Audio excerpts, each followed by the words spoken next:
Welcome to the federal Andhra Pradesh. Pattiseema project ఇప్పుడు Krishna delta వాసులకు వరమైంది. El Niño ప్రభావం, వర్షాభావ ప్రభావం. ఎప్పుడైతే వర్షాభావం ఏర్పడిందో సకాలంలో తొలకరి వర్షాలు రావాల్సిన టైంలో రాకపోవడంతో ఆంధ్రప్రదేశ్లో ఒక విధంగా కరువు ఛాయలు అలుముకున్నాయి. ఇలాంటి పరిస్థితులలో గోదావరి నదిలో ఎక్కువగా తెలంగాణ ప్రాంతంలో వర్షాలు కురియడంతో వరద నీరు వచ్చింది. దాదాపు 50,000 క్యూసెక్కుల వరద నీరు ప్రస్తుతం పారుతోంది. పట్టిసీమ ప్రాజెక్టు గతంలోనే మనకు రెడీ అయిపోయింది. ఇప్పటికే దాదాపు 442 టీఎంసీల నీటిని పట్టిసీమ ఎత్తిపోతల ద్వారా కృష్ణానదిలో పోయడం జరిగింది. ఈ పట్టిసీమ ఎత్తిపోతల నీళ్లు పోలవరం కుడి కాలువ ద్వారా ఇవి కృష్ణానదికి చేరుకుంటాయి. కృష్ణానదికి వస్తున్నటువంటి పట్టిసీమ నీటి ద్వారా ఈ సంవత్సరము ఎట్టి పరిస్థితుల్లోనూ కృష్ణా డెల్టా పంటలు పండే అవకాశం ఉంది అని చెప్పేసి ఇరిగేషన్ మంత్రి నిమ్మల రామానాయుడు చెప్తున్నాడు. ఆయన నిన్నటి రోజు అంటే బుధవారం రోజు పట్టిసీమ ప్రాజెక్టు నుంచి నీటిని ఎత్తిపోసే కార్యక్రమానికి ప్రారంభోత్సవం చేశారు.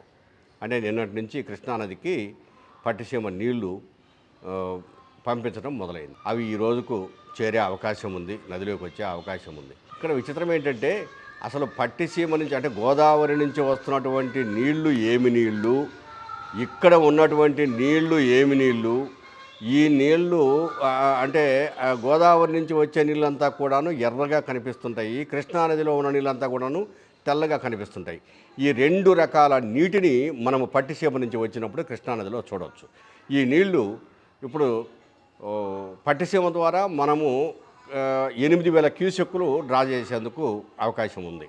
ఇప్పుడు 8,000 క్యూసెక్కులు డ్రా చేస్తారు. ఈ పట్టిసీమ నీటితోటే కృష్ణా డెల్టా ఈ సంవత్సరం ఖచ్చితంగా మంచిగా సాగవుతుంది. ఒకవేళ కృష్ణానదికి వరదలు వచ్చినా రాకపోయినా ఇబ్బందులు లేదు అని చెప్పేసి ప్రభుత్వం భావిస్తోంది. గతంలో ఎందుకు ఈ ఎత్తిపోతల పథకం అని చెప్పేసి వైఎస్ఆర్సీపీ వాళ్ళంతా విమర్శించారు. ఇప్పుడు అదే దిక్కైపోయింది.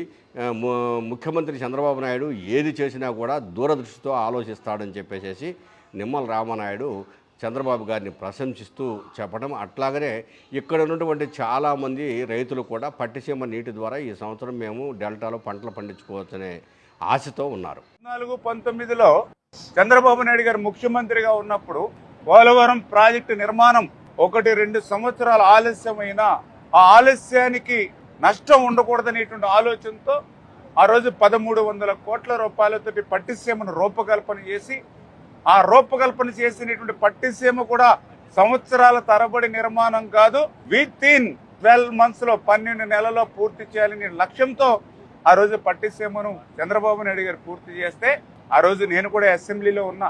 ఆ రోజు ప్రతిపక్ష నాయకుడుగా ఉన్నటువంటి గొడ్డల పార్టీ నాయకుడు జగన్మోహన్ రెడ్డి ఏం మాట్లాడాడు? ఆ రోజు పట్టిసీమ ఒట్టిసీమ అన్నాడు, పట్టిసీమ పనికి మాలినటువంటి సీమ అని చెప్పాడు. మరి ఈ రోజు అదే పట్టిసీమ ఆ రోజు నుంచి ఈ రోజు వరకు 450 టీఎంసీల నీరుని గోదావరి నుంచి కృష్ణాకి ఇచ్చింది.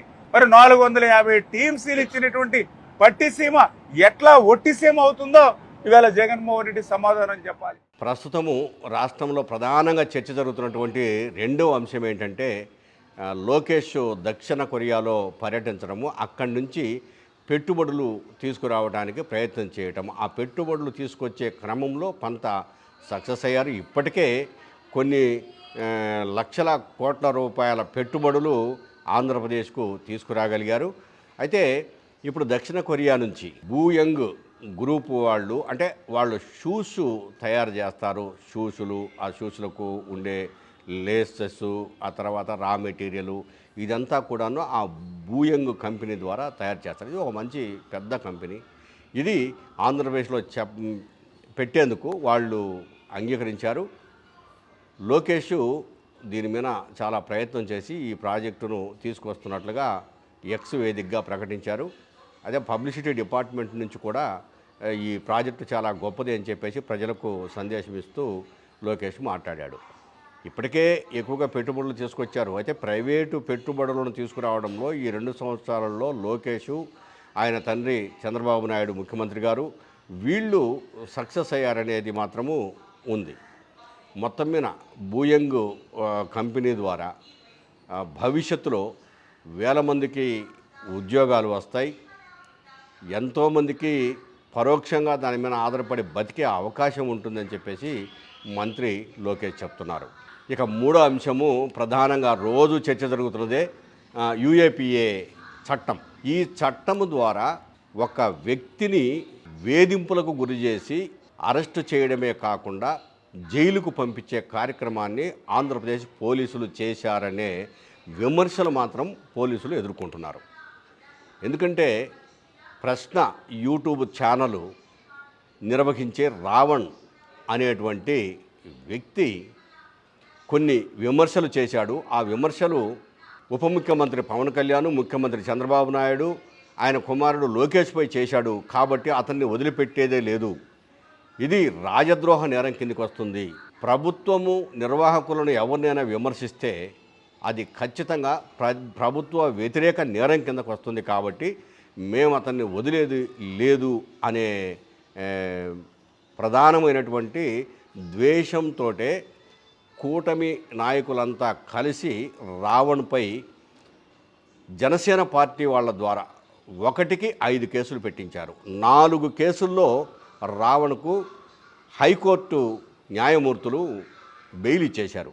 అయితే 5వ కేసు ఈ యూఏపీఏ చట్టం కింద పెట్టడంతో ఇదేంటంటే మావోయిస్టులకు అతను సహకరిస్తున్నాడని, లేదు మావోయిస్టులను గొప్పవాళ్ళుగా చెప్తూ, ప్రభుత్వ అధినేతలను పనికిమాలిన వాళ్ళుగా చెప్తూ విమర్శలు చేస్తున్నాడని, ఇలాంటి కేసులన్నీ, పైగా ఇదంతా కూడాను దేశద్రోహ నేరము, అంటే గతంలో రాజద్రోహ నేరం అని ఉంది, దాన్ని సవరించి దేశద్రోహ నేరంగా మార్చారు. దేశద్రోహం కిందకి వస్తుందని చెప్పేసి కేసులు పెట్టారు. ఈ కేసులో ప్రస్తుతం ఆయన రిమాండ్లో ఉన్నారు. న్యాయవాదులు రావణ్ తరపున వాదించేవాళ్ళు, ప్రభుత్వం తరపున వాదించేవాళ్ళు ఈరోజు కోర్టులో మళ్ళీ విచారణ జరుగుతుంది.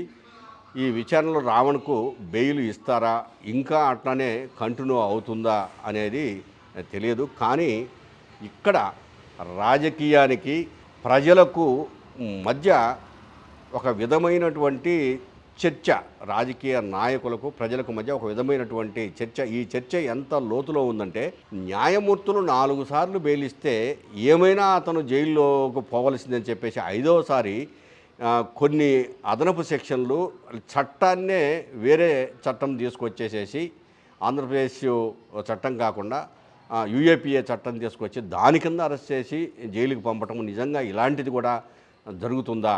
పైగా రావణ్ ఏమంటున్నాడంటే, ఈ యూఏపీఏ చట్టం కింద మీరు కేసు పెట్టారు, నేను జైలుకి వచ్చాను, సరే మీరు ఎంతకాలం ఉంచుతారో ఉంచండి, నన్ను ఒకవేళ చంపుతారో చంపండి, చంపినా పర్వాలేదు, నేను చచ్చిపోతే ప్రశ్నించే వాళ్ళు పుడుతూనే ఉంటారు. ప్రభుత్వ పాలకులైనా ఎవరైనా తప్పు చేస్తే ప్రశ్నించే అధికారం ప్రజలకుంది. ఆ ప్రజలే మీకు ప్రజాస్వామ్య పద్ధతుల్లో అధికారాన్ని ఇచ్చారు. మరి ఆ ప్రజలని మోసం చేస్తూ, ఆ ప్రజలను నిందిస్తూ, లేదా ఆ ప్రజలను వెర్రివాళ్ళు చేస్తూ ఈ విధమైన ప్రసంగాలు చేయటము, మాట్లాడటము పాలకులకు తగునా? ఇది నేను నా ప్రశ్న ద్వారా ప్రశ్నించాను, మీరు ఏం చేసినా నాకు అభ్యంతరం లేదని చెప్పేసి అంటున్నారు. అయితే న్యాయస్థానం ఈ విషయంలో ఏ విధమైనటువంటి చర్యలు తీసుకుంటుంది, న్యాయస్థానము ఏ విధమైనటువంటి తీర్పు ఇచ్చే అవకాశం ఉందో చూడాలి.